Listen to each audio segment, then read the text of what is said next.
You gentlemen are making a big mistake. This here is Mr. Thurgood Marshall. Man is an attorney. You will treat him with the respect that he deserves. My great-granddaddy, he was a slave. We're not slaves now, are we? Congratulations. Thank you. You blew me out of the water. Thank you. I smell Golden Globe. I smell some awards for you for this. That's my cologne. Is that? It's actually called Golden Globe. It's cologne. not, yeah, it's not that world class, yeah. You did an amazing job. Talk to me a little bit about preparing for this role. The process was a very ordinary process with extraordinary circumstances because it was so condensed. I found out I was going to do it. The shoot was 30 days for a 140-page script, and it seemed insane. So the first thing that I did was acclimate myself to the courtroom. So I actually went to quite a few trials in Los Angeles. Okay. The first of which was a massive criminal case involving a serial killer. And I literally walked in and I'm like, are you serious? I swear to God, I was like, is this how every trial plays out? And I realized quickly after that no, that is not the case. I just happened to get lucky on that day.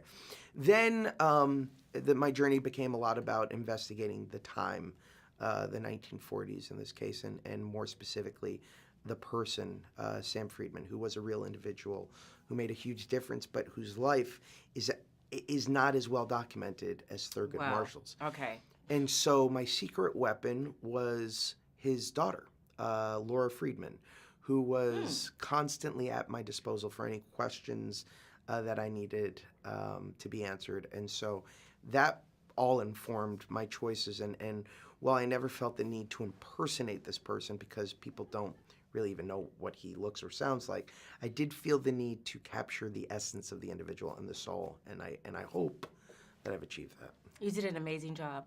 So when we talk about Thurgood Marshall, I mean, he's one of the greatest civil rights, leaders and icons of our time.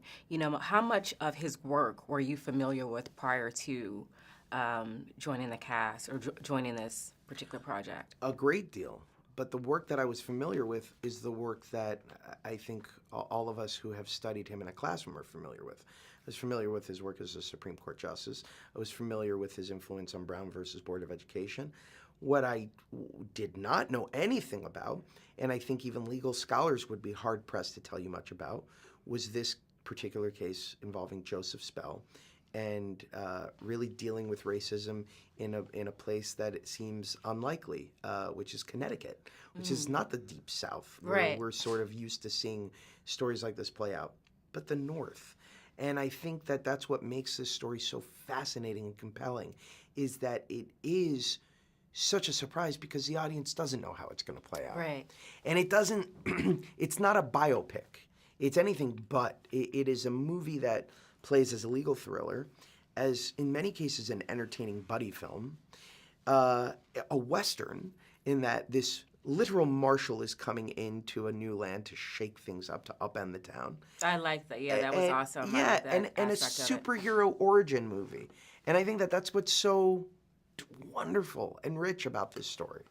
Well, you did an amazing job. You're part of an all-star cast. Thank you. Continue blessings and success, and thank you so much for your time today. Lovely to sit down with you. Thank you so much. You lied in a sworn statement. Why would you do that? Why'd I lie? Because the truth gets me killed.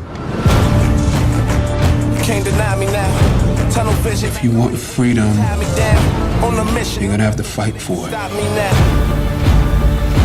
The only way to get through a bigot's door was to break it down.